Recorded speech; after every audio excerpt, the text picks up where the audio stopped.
네, 오늘 하나님 말씀 요한복음 16장 23절에서 33절까지 말씀 보겠습니다.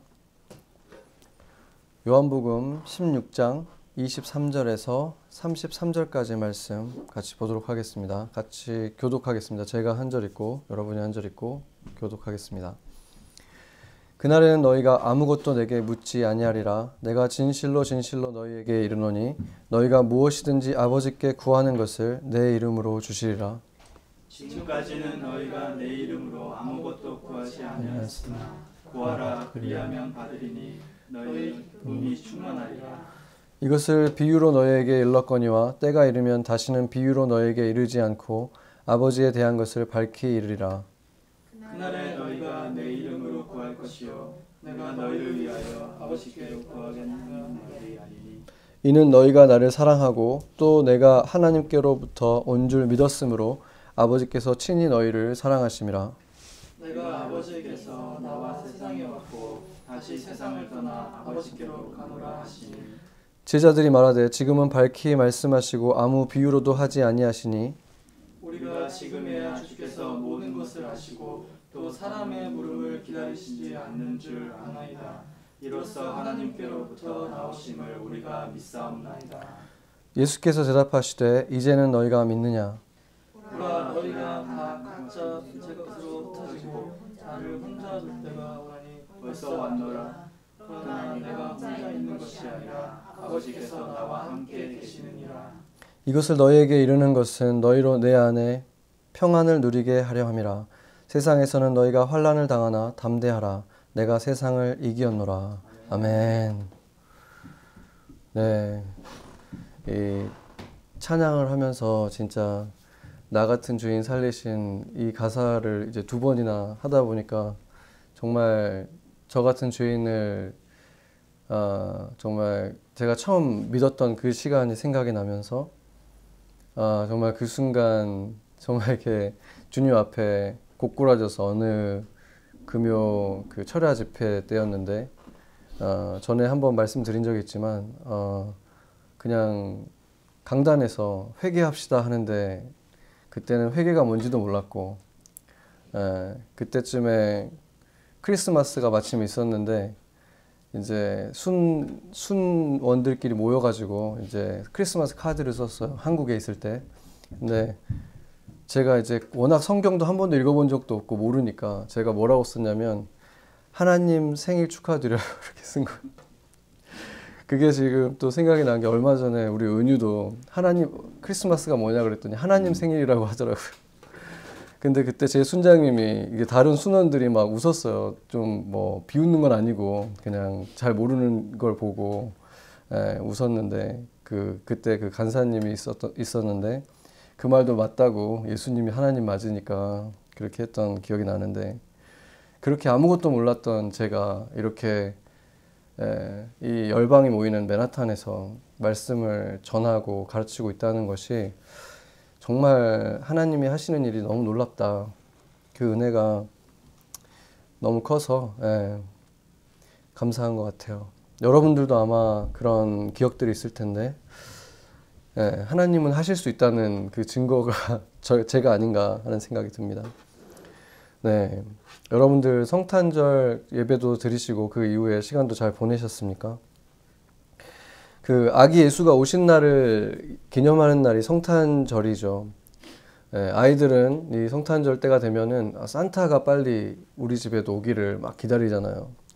그런데 원래 전통적으로 원래 크리스찬들도 그날 이미 오신 예수님에 대해서 기념하는 날이긴 하지만 예수님이 다시 오실 것을 기대하는 그 대림절이라고 하죠. 그래서 절기로서 그 4주 동안 그 크리스마스가 오기 전 4주 동안을 뭐 교단마다 대림절이라고도 하고 대강절이라고도 하는데 그렇게 예수님이 다시 오실 것을 기대하는 그런 절기를 갖습니다.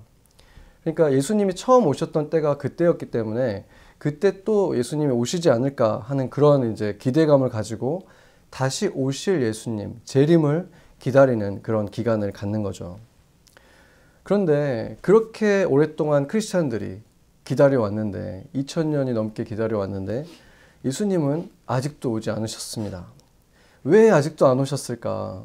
그것에 대한 이 베드로가 이렇게 답변을 했습니다. 베드로후서 3장 9절인데 주의 약속은 어떤 이들이 더디다고 생각하는 것 같이 더딘 것이 아니라 오직 주께서는 너희에 대하여 오래 참으사 아무도 멸망하지 아니하고 다 회개하기에 이르기를 원하시느니라. 아멘.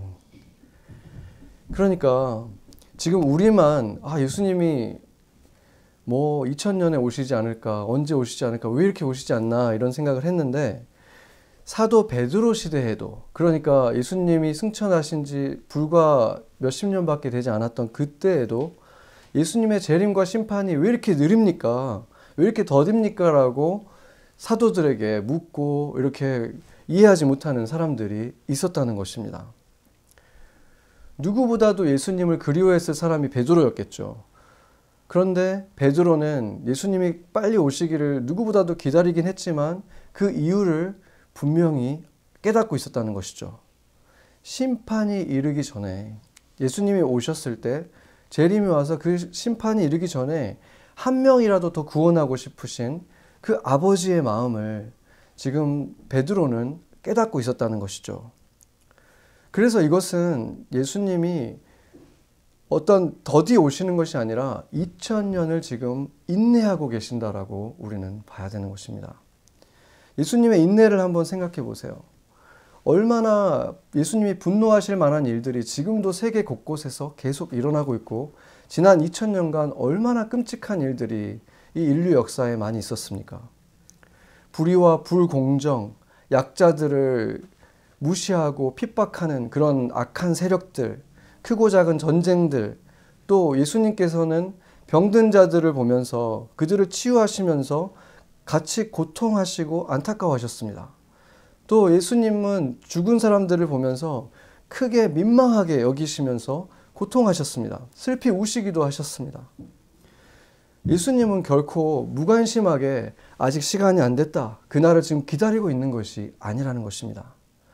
주님은 전지전능하신 하나님이시기 때문에 그런 불의를 볼 때 언제라도 그냥 다 쓸어버리실 수 있지만, 모든 걸 다 그냥 끝내버릴 수 있지만, 그럼에도 불구하고 주님께서는 지금도 기다리고 계신 것입니다. 로마서 11장 25절을 보면은 이렇게 말하고 있습니다. 형제들아, 너희가 스스로 지혜 있다 하면서 이 신비를 너희가 모르기를 내가 원하지 아니하노니 이 신비는 이방인의 충만한 수가 들어오기까지 이스라엘의 덜어는 우둔하게 된 것이라. 아멘. 이게 무엇을 말해줍니까?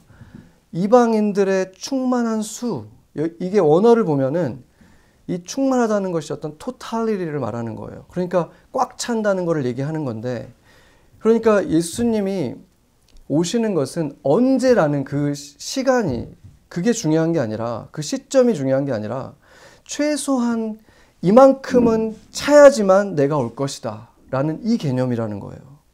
그 조건이 충족돼야지 내가 하나님 나라를 새로 시작하고 하나님 나라에서 그 백성들을 그곳으로 인도해서 그 하나님 나라를 완성할 때 이만큼의 사람들은 내가 꼭 구원해야 되겠다. 그게 아직 차지 않았다. 지금 그 얘기를 하시는 것입니다. 그래서 그 날이 올 때까지는 유대인 가운데 일부는 이렇게 영적으로 헤매고 눈이 어두운 일이 있을 것이다. 이렇게 말씀하시는 거죠. 이어서 26절에 보면은 결국은 로마서 여기에서 이스라엘이 결국에는 온 이스라엘이 구원을 받을 거라는 말을 하고 있거든요. 이 말씀 때문에 이제 많은 교리적인 해석들이 있어요. 그렇지만 이것은 결코 모든 유대인들은 자동으로 구원을 받는다라는 말이 될 수가 없죠. 만약에 그런 말이라면 왜 바울이 그렇게 자신의 동족들을 구원하지 못해서 차라리 내 목숨을 빼앗기더라도 얘들이 구원받았으면 좋겠다라는 말을 하고, 왜 그렇게 베드로라든지 사도들이 목숨을 걸고 그들에게 예수의 복음을 전하려고 했겠습니까? 그건 말이 안 되는 거죠. 그렇기 때문에 25절에서 이방인과 이스라엘이라고 할 때는 그 이방인들과 구별하기 위한 명칭으로서 유대인들을 이스라엘이라고 했지만, 이제 26절에서의 이스라엘은 이방인과 유대인 중에서 하나님을 얻은 자, 이 이스라엘이라는 말이 하나님에게 이겼다, 윈했다는 말을 표현하잖아요. 근데 윈이라는 말은 이겼다라는 말이면서 동시에 얻었다는 말이거든요. 왜냐하면 윈의 반대말이 뭡니까? luse잖아요. luse는 졌다는 표현이 아니라 사실은 빼앗겼다는 뜻이죠. 그렇기 때문에 이스라엘이라는 뜻은 기본적으로 하나님을 얻은 자라는 뜻이에요. 그래서 이방인이든 유대인이든 하나님을 얻은 자, 진짜 이스라엘들은 다 구원을 받을 것이다. 그 말을 26절에서 바울이 한 것입니다. 바울이 또 에베소서에서도 분명하게 또 말을 했죠. 2장 19절을 보면 그러므로 이제부터 너희는 외인도 아니요 나그네도 아니요 오직 성도들과 동일한 시민이요 하나님의 권속이요 이라 이렇게 말씀하셨습니다. 그러니까 이방인이라고 불리던 너희들도 이제는 하나님의 백성이고 권속이라는 말은 household라는 뜻이거든요. 식구라는 뜻이에요. 식구. 그러니까 이제 가족이 되었다는 거죠. 이방인과 유대인이 구별이 없이 이제 교회 안에서 하나가 되었다. 지금 그 얘기를 하시는 것입니다. 만약에 그게 아니라면 이방인들, 지금은 유대인들에게 우리가 복음을 전할 필요가 없겠죠. 그래서 이 두 번째 이스라엘, 온 이스라엘에는 우리도 포함되고 유대인들 가운데에도 예수님을 믿는 유대인들이 포함되어서 온전한 하나된 이스라엘을 이루게 된다는 것이죠. 바울이 그렇게 자신의 그 유대인 동족들을 그들이 눈이 어두워져서 예수님을 보지 못하고 구원을 받지 못하는 걸 보면서 그렇게 슬퍼했잖아요. 그렇다면 예수님은 얼마나 슬퍼하셨을까요? 인간인 바울이 그렇게 슬퍼했다면 예수님은 곧 예수님이 이제 승천하시고 나서 AD 70년대에 무슨 일이 일어납니까? 예루살렘이 패망하고 성전이 다 무너지잖아요.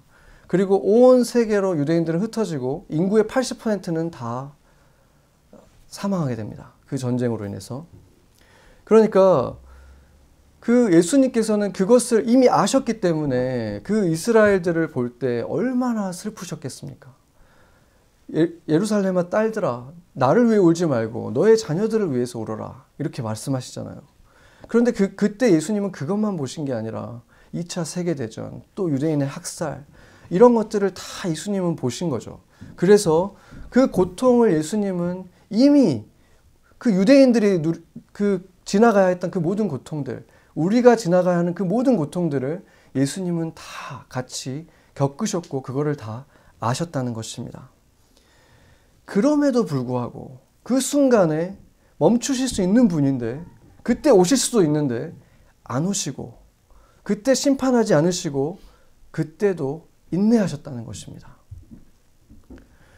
온 이스라엘이 하나님이 반드시 이만큼은 꼭 내가 구원해야 되겠다는 그 숫자가 아직 차지 않았기 때문에 거기에 들어와야 했던 저와 여러분이 있었고 또 한 영혼이 있었기 때문에 주님이 그때 오지 않으신 것입니다.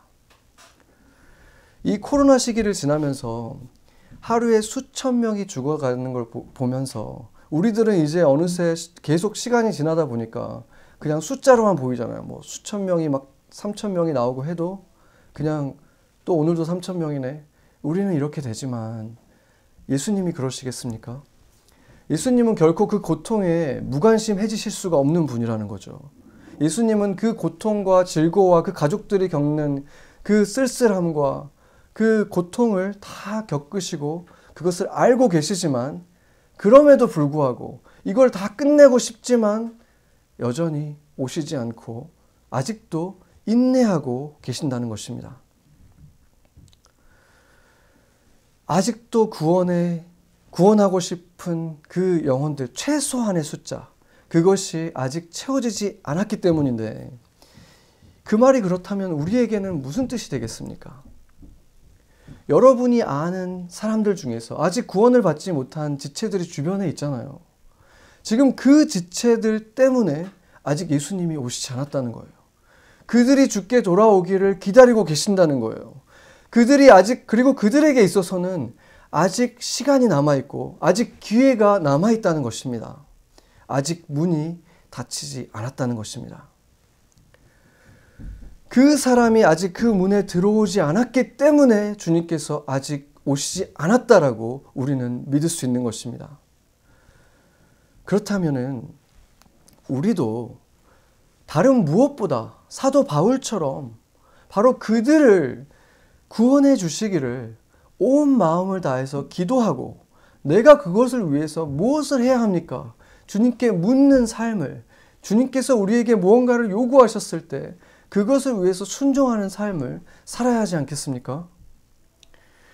오늘 본문 24절을 보면 예수님은 제자들에게 너희가 지금까지는 구하지 않았지만 아무것도 구하지 않았지만 이제부터는 내 이름으로 구하라 라고 말씀을 하시죠. 지금까지는 너희가 내 이름으로 아무것도 구하지 아니하였으나 구하라 그리하면 받으리니 너희 기쁨이 충만하리라. 아멘. 이렇게 말씀하셨습니다. 그러니까 그동안 하나님께 기도하지 않은 게 아니죠. 기도는 했지만 이스라엘 사람들의 유대인들의 기도는 마지막에 항상 여호와 하나님을 찬양합니다. 이렇게 하면서 아멘 하면서 끝나요. 그런데 이제는 나의 이름으로 기도해라. 지금까지 내 이름으로는 너희가 한 번도 기도한 적이 없다. 그런데 이제부터는 내 이름으로 기도하라. 그러면 받을 것이다. 이렇게 말씀을 하신 거예요. 그렇기 때문에 모든 크리스천들, 여러분들도 기도할 때 마지막에 뭐라고 합니까? 예수님의 이름으로 기도합니다. 아멘. 이렇게 하잖아요. 그렇다면 우리가 그렇게 하는 것은 마치 어떤 시크릿 코드처럼 뭘 원하는 걸 쫙 얘기한 다음에 마지막에 이 예수님의 이름으로 기도한다는 이 코드를 딱 붙이고 나면은 예수님께서 다 들어주신다는 이런 약속입니까? 그런 의미일까요? 우리가 이런 표현이 있잖아요. 이거 그냥 내 이름으로 달아놓으세요 라고 이렇게 하잖아요. 다른 사람한테 가서 내 이름으로 달아놓으세요 이렇게 얘기한다는 거는 어떤 의미입니까? 내가 나중에 페이하겠다는 거죠. 당신이 뭘 먹든 뭘 가져가든 그거를 내가 나중에 가서 지불하겠습니다. 이런 뜻이에요. 그런데 그 의미는 사실상 더 깊은 의미는 뭐냐면 그것을 내가 먹은 것으로 치겠습니다. 라는 뜻이에요. 그렇죠? 우리가 하나님 아버지께 예수님 이름으로 기도한다는 것은 단지 이제 내가 예수님을 믿고 하나님의 자녀가 됐고 그 예수님이 나한테 예수님 이름으로 기도할 수 있는 이 권리를 나한테 주셨기 때문에 이걸 가지고 내가 이제 이 권리를 가지고 클레임하겠습니다. 단지 그런 의미가 아니라는 거죠. 이 존귀한 예수님의 이름을 우리에게 주셨는데 하나님께 나아갈 수 있는 죄인이었던 우리가 깨끗한 의인으로 인정을 받아서 죄가 없는 하나님의 자녀로 인정을 받아서 그 거룩하신 하나님 아버지에게 나아갈 수 있는 그 이름을 우리가 받게 됐는데 이것을 마치 우리가 원하는 것을 이렇게 다 말해놓고 내가 요구할 때 이 권리 그 증서를 딱 내미는 거 있잖아요. 나 이런 사람입니다 라고 딱 이 신분증 꺼내서 보여주는 것처럼 그 권리를 요구하는 패스처럼 예수님의 이름을 그렇게 사용하라는 것이겠습니까? 그것이 아니라 예수님이 구할 만한 내용을 가지고 구하라는 것입니다. 예수님의 뜻대로 구하라는 것입니다. 내 사리사욕으로 구하는 것이 아니라 내 이름으로 구하는 것이 아니라 예수님의 이름으로 나의 원함이 아니라 예수님의 원함과 내 원함이 일치된 그것을 가지고 주님께 구하는 것 그것이 바로 예수님의 이름으로 기도하는 것이 되는 것입니다. 그러면 어떻게 되겠습니까? 그럴 때 우리의 기도는 응답될 것이고 우리의 기쁨이 충만할 것이다. 이렇게 지금 약속하고 계신 것입니다.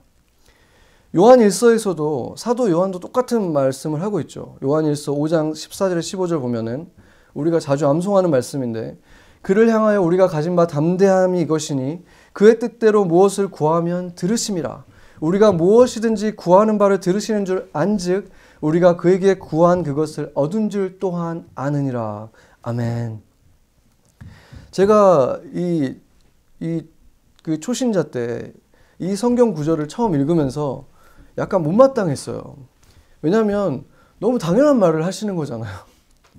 그의 뜻대로 구하면 들으신다는 것은 당연히 그분의 뜻이니까 그분이 하시겠지 뭐 그런 거잖아요.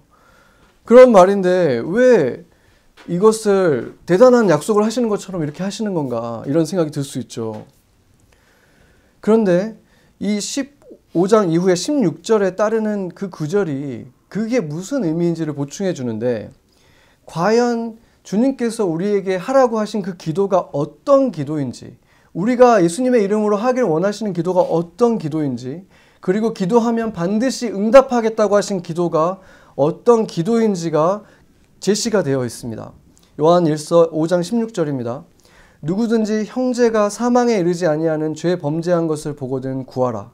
그리하면 사망에 이르지 아니하는 범죄자들을 위하여 그에게 생명을 주시리라. 사망에 이르는 죄가 있으니 이에 관하여는 나는 구하라 하지 않노라. 아멘. 지금 너의 형제 중에서 하나님을 믿는다고 하는데 그 하나님을 떠난 것은 아니지만 죄를 범하는 것을 본다면 그들을 위해서 기도하라는 거예요. 그렇죠? 하나님의 뜻에 일치되지 않는 일을 그들이 저지르고 죄에 빠져 있는 것을 볼 때, 그들이 거기서 혼자 빠져나오지 못하고 있을 때 너희들이 같이 그 형제를 위해서 기도해줘라. 너희들의 그 기도가 그에게 필요하다. 나는 너희가 그런 기도를 하길 원한다라고 지금 말씀하고 있는 거예요. 그러니까 예수님께서 반드시 들어주겠다고 한 기도가 바로 이런 기도라는 거예요. 나의 사리사욕을 채우기 위해서 이게 하나님의 뜻이면 좋겠다 하면서 기도하는 그런 게 아니라 내 형제 가운데에서 늪에 빠진 것처럼 빠져나오지 못하고 있는 그 사람을 볼 때 우리가 같이 모여서 안타까워하면서 그를 위해서 기도하는 일을 할 때 그게 내가 원하는 기도이기 때문에 내가 그 기도에 응답할 것이다. 받은 줄로 알아라 라고 약속하고 있다는 것이죠. 그렇기 때문에 교회가 필요하지 않겠습니까? 우리 스스로는 연약하고 죄에 빠질 수 있지만, 그리고 내 스스로는 그게 죄라는 것도 모른 채 계속 빠져들고 있는 상태에 있을 수 있지만, 나를 알고 있고 나를 위해 기도하고 있는 사람들이 있을 때 그들은 묵묵히 기도해 줄 수 있는 거예요. 당연히 때로는 그들에게 다그칠 수도 있고 컨프런트 할 수도 있고, 그게 안 될 때 듣지 못하는 상태에 있다는 걸 알 때 묵묵하게 그 사람을 위해서 눈물로 기도해 주는 사람들이 있을 수 있는 것, 그것이 주님이 이 공동체를 우리에게 주신 것입니다. 그렇게 우리가 형제들을 위해서 기도하기 시작하면 어떤 일이 일어나겠습니까? 우리의 기도가 누구의 기도가 되는 것입니까? 예수님의 기도가 되는 거예요. 그리스도의 기도가 되는 것입니다. 그렇게 되면 주님의 뜻과 나의 뜻이 점점 일치되어지는 것입니다. 주님의 기도가 나의 기도가 되고 나의 기도가 주님의 기도가 되면 나의 삶이 주님이 원하시는 삶으로 변해가는 일이 일어난다는 것입니다. 예수님의 이름으로 기도하는 사람들이, 예수님의 이름으로 살아가는 사람들이 되어가는 것입니다. 아멘. 그리스도인이라고 불리우는 우리가 예수님의 이름으로, 그 이름 예수님, 예수의 영광으로, 그 이름에 합한 사람으로 살아가고 변화되어지는 일이 일어나는 것입니다. 그것은 바로 예수님이 우리에게 원하는, 우리가 예수님의 이름으로 하는 기도로부터 시작하는 것입니다. 내 소원을 담은 기도가 아니라, 우리가 하나님 앞에 당연히 부르짖을 수 있고 내 소원을 아뢰할 수 있지만, 주님께서 진정으로 우리에게 하라고 말씀하신 그 기도는 예수님이 이끄시는 기도, 주변의 한 영혼을 구하기 위한 기도, 그 내 형제가, 죄에 빠져 있는 그 형제가 벗어나길 원하는 그 간절한 기도, 그 기도를 예수님의 이름으로 우리가 드리게 될 때 우리는 참된 그리스도인, 우리는 참된 공동체가 되어가는 것입니다. 아멘. 아까 그 베드로 후서의 말씀은 예수님이 오시기를 기대하는 그 사람들이 두 종류로 나뉘고 있다는 것을 보여주죠. 첫 번째 사람들은 지금의 삶의 고통에서 빨리 해방되고 싶습니다. 그래서 빨리 메시아가 빨리 오셔서 이 악인들은 다 물리쳐 주시고 그 세상을 다시 그 하나님의 왕국으로 다시 만들어 주십시오. 그런 세상을 꿈꾸고 있는 사람들이 있는 거죠. 그래서 이 삶이 고되고 그리스도인으로 살아가는 것이 어렵기 때문에 빨리 심판이 일어나기를 원하는 사람들이 있는 거예요. 그분들이 그런 마음을 가질 수 있는 것은 기본적으로는 예수님에 대한 확신이 없이 그럴 수 없겠죠. 내가 예수님을 통해서 하나님의 자녀가 되었다는 확신이 없이 어떻게 그 심판이 지금 나에게 일어나기를 원할 수가 있겠습니까? 그렇기 때문에 그분들이 예수님에게 통해서 은혜를 받고 구원을 받았다는 것에는 의심이 없습니다. 그런데 그들은 아직 아버지의 마음을 모르고 있는 것입니다. 그래서 오래 참으시면서 기다리고 계시는 아버지의 그 마음을 가슴에 담고 있지를 못하는 것입니다. 두 번째 사람들은 사도 베드로와 같이 아버지의 마음을 알고 있는 사람들인 거죠. 그들 역시 그들의 생애에 예수님이 오시기를, 재림이 임해서 예수님의 얼굴을 다시 보기를 누구보다도 간절히 원하는 사람들이긴 하지만 그들은 동시에 예수님이 오시기 위해서는 반드시 선행되어야 되는 일들, 아버지께서 구하고 싶은 그 사람들이 아직 다 차지 않았다.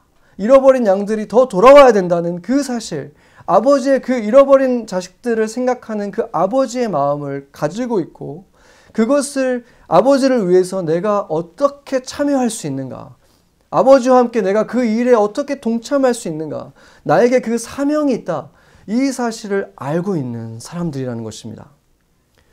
예수님께서 이렇게 말씀하셨습니다. 마태복음 24장 14절에 이 천국 복음이 모든 민족에게 증언되기 위하여 온 세상에 전파되리니 그제야 끝이 오리라. 아멘. 바울과 함께 베드로도 천국 복음이 모든 민족에게 증언되게 하는 것이 바로 주님이 원하시는 것, 주님이 원하시는 한 영혼이라도, 그곳에 있는 한 영혼, 잃어버린 영혼도 돌아와야 한다는 것을 아버지의 마음으로 보고 있었기 때문에 그것을 위해서 자신의 삶을 바치는 것을 조금도 아까워하지 않았다는 것입니다. 하나님이 가장 기뻐하는 일이 무엇이겠습니까? 천국의 백성들, 이미 구원받은 백성들로 인해서 너무나 기뻐하시지만 그들 100명으로 인해서 기뻐하는 것보다 한 명의 잃어버린 영혼이, 자녀가 돌아오는 것으로 더 기뻐한다는 거예요. 100배가 넘게 기쁘다는 거예요. 이미 구원받은 자녀들도 그들이 돌아왔을 때 그렇게 기뻐하셨다는 것입니다.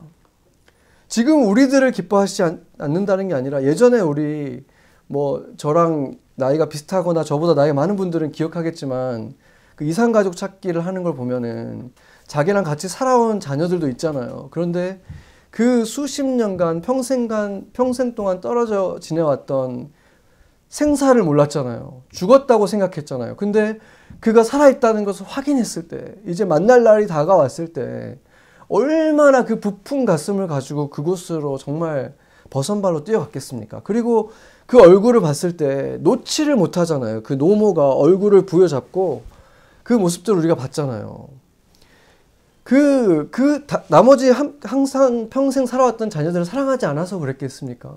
정말 죽은 줄로만 알았던 그 자녀가 돌아왔을 때 그 기쁨이 너무 커서 그게 정말 그렇게 오버플로우 하는 것을 우리가 보는 것처럼 표현할 길이 없는 그 기쁨이 아버지에게 있다는 거예요. 한 자녀가 돌아왔을 때.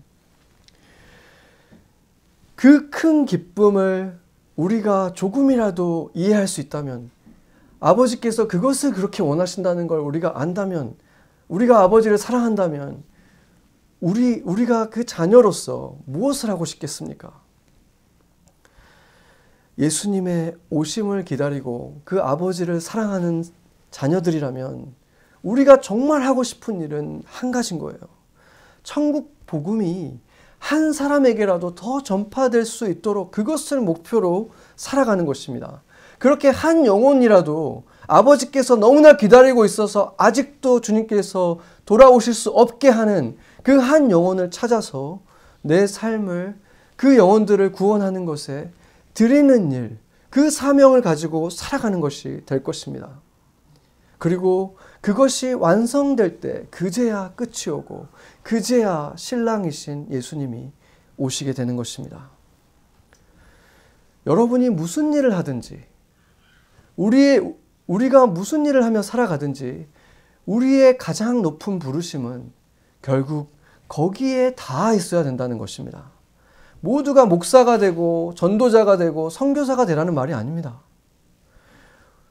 반대로 또 모든 것들을 교회와 사역자에게만 맡기고 나는 헌금만 잘하면 되지, 이것도 아닙니다.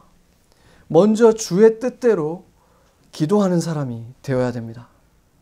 예수님의 이름으로 기도하는 사람이 되어야 하는 것입니다. 그러면 우리가 진정으로 예수님의 뜻으로 예수님의 이름으로 기도하기 시작하면 주님은 반드시 우리에게, 우리 한 사람 한 사람이 그것을 위한 어떤 역할을 할 수 있는지, 어떻게 잃어버린 한 영혼이 돌아오게 하는 데 있어서 내가 직접적으로 간접적으로 어떤 일을 할 수 있는지, 어떤 방식으로 내가 한 영혼을 주님께로, 그리스도의 몸으로 인도할 수 있는지를 주님께서 반드시 우리 안에 소원을 주시고 소망을 주시고 알려주실 것입니다. 그것이 때로는 보기에는 큰 역할이 아닌 것 같고 굉장히 그냥 소심한 하나의 작은 선행일 수도 있고 어떤 친절일 수도 있을 것입니다. 때로는 담대히 예수님을 전하는 일이 될 수도 있을 것입니다. 그렇게 우리가 주님께서 가장 기다리시는 일, 가장 기뻐하시는 일, 한 영혼을 주께 인도할 수 있다면 아버지의 기쁨은 커져갈 것이고 주님이 돌아오실 그 날도 한 걸음 더 가까워지게 하는 삶을 우리가 살아가게 되는 것입니다. 그리고 그런 삶을 살아갈 때 우리에게 주어지는 것이 뭐라고 했습니까? 결코 빼앗기지 않을 그 기쁨, 예수님의 기쁨이 너희의 것이 될 것이다 라고 약속하신 것입니다. 아멘. 우리가 다 자녀들이잖아요. 우리가 다 엄마 아빠가 계시죠. 부모님이 계신데 언제 우리가 그 뿌듯하고 그 기쁨을 느낍니까? 자녀로서. 부모에게 대견한 자녀가 되었다라고 느낄 때, 그것이 확인될 때 너무 기쁘잖아요. 그렇죠. 내가 어떤 졸업식, 대학의 졸업식이나 대학원의 졸업식을 부모님이 왔을 때 부모님이 엄청 뿌듯해 하시잖아요. 그 모자를 쓰시고 학사모 쓰시고 그런 것들을 그렇게 기뻐하시는 모습을 볼 때 우리가 너무 기쁘잖아요. 왜냐하면 내가 자식으로서 뭔가 도리를 한 것 같은 그 느낌 때문에. 그리고 내가 이제 졸업을 하고 직장에 들어가서 이제 그 첫 월급을 타가지고 정말 좀 촌스러운 사람들은 내복 사드리기도 하고 요즘에는 뭐 여행권 같은 거를 비행기표 이런 거 사드릴 수도 있고 뭐가 됐든지 간에 우리 이제 새로 취업하신 분도 있고 하지만 네. 뭘 해드릴지 궁금한데, 네. 그런 것들을 해드릴 수 있었을 때 그 기쁨이 정말 크거든요. 돈을 받을 때 기쁜 게 아니에요. 부모님한테 용돈 받고 있을 때 기쁜 게 아니라 내가 드릴 수 있을 때 기쁘잖아요. 왜냐하면 내가 이제 도리를 하는구나. 내가 자식으로서 지금 이 나이에 아들로서 내가 이걸 하는구나. 그때가 어떤 순간보다 기쁜 거예요. 어머니가 나한테 어마어마한 선물을 줄 때 기쁜 게 아니라 그때가 기쁘잖아요. 그렇다면은 우리가 하늘 아버지에게 기쁨을 주는 일을 했을 때 하나님의 자녀로서 그 마땅한 일을 내가 했을 때 그 기쁨은 어디까지 가겠습니까? 그것은 천국의 기쁨이 여기에서 이루어지는 기쁨이 되는 것입니다. 우리가 창조주 하나님이 나를 지으신 목적을 이뤄가는 삶을 살아간다는 것을 내가 알게 됐을 때, 내가 그것을 확인하고 확신할 때 그것보다 기쁘게 하는 일은 있을 수 없는 것입니다. 그 기쁨은 잠깐 있다가 몇 년이 지나면 몇 달이 지나면 사라지는 그런 게 아니라 영혼까지 닿아 있는 기쁨이기 때문에 바로 그 기쁨을 쫓아서 우리는 살아야 된다는 것입니다. 어떤 상황에 있어도 그 상황이 어둠일지라도 내가 그 사명을 가지고 그것을 내가 그 걸음을 걷고 있다는 것을 내가 알고 어느 상황 속에서도 주님이 그곳에서 기뻐하신다는 것을 내가 알 때 성경을 펼칠 때마다 아, 내가 올바로 가고 있구나. 사람들이 무슨 말을 하든 알아주지 않든 교회에서 내 지체들만 그것을 알아줄 뿐 세상의 대부분의 사람들, 심지어 내 가족까지도 너는 왜 그렇게 사느냐라고 말해도 하나님께서 네가 하고 있는 게 맞다 라고 해주실 때 그 영원한 기쁨이, 그 모든 것을 뚫고 천국으로부터 주어지는 그 기쁨을 누리게 할 수 있다는 것입니다. 아멘.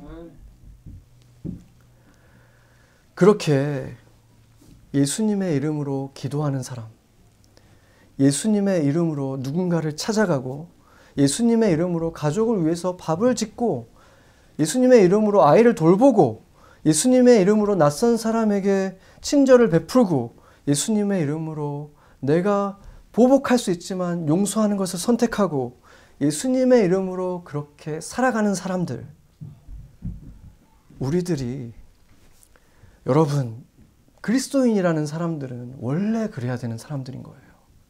그렇지 않습니까? 그리스도인이라는 이름의 뜻이 뭡니까?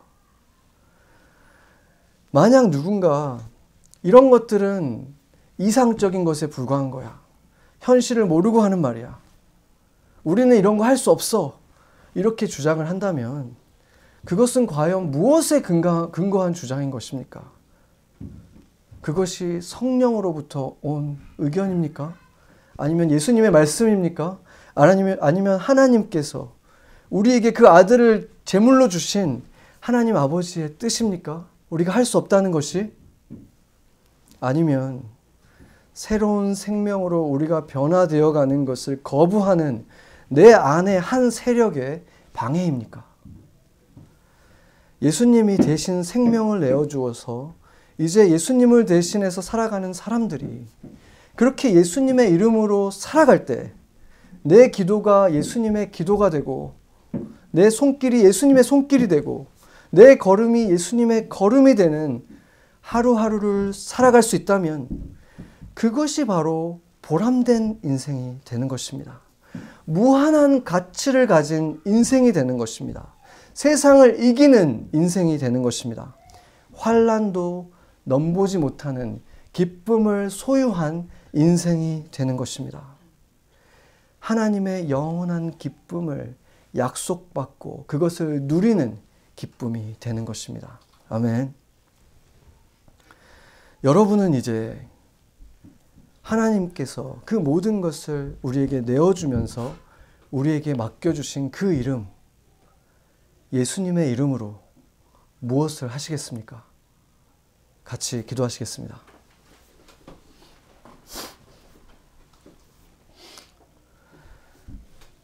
그날에 너희가 내 이름으로 구할 것이요 내가 너희를 위하여 아버지께 구하겠다 하는 말이 아니니 이는 너희가 나를 사랑하고 또 내가 하나님께로부터 온 줄 믿었으므로 아버지께서 친히 너희를 사랑하심이라. 사랑하는 주님, 그날이 우리에게 왔습니다. 우리가 친히 예수님의 이름으로 구하여야 하는 날이 왔습니다.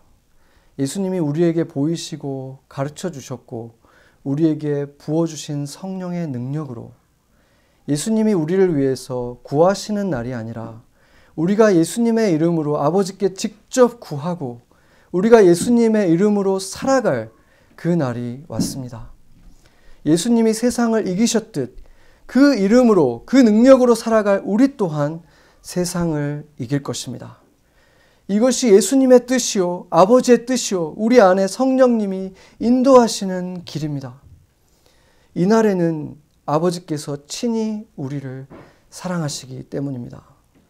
예배드린 모든 성도들, 그 약속된 새날을 맞은 우리가 친히 사랑하시는 아버지께 예수님의 이름으로 직접 구하며 예수님의 이름으로 직접 땅을 밟으며 선포하며 사랑하며 밟는 땅마다 치유하게 하여 주시옵소서. 영역마다 새롭게 하여 주시옵소서. 가정마다 소망의 새날을 선포하게 하여 주시옵소서. 우리를 통해서 우리와 함께 어둠에 묻힌 이 땅에도 새날 아버지의 나라가 임하게 하여 주시옵소서. 말씀대로 순종하며 예수님의 이름으로 기도하였습니다. 아멘. 아멘.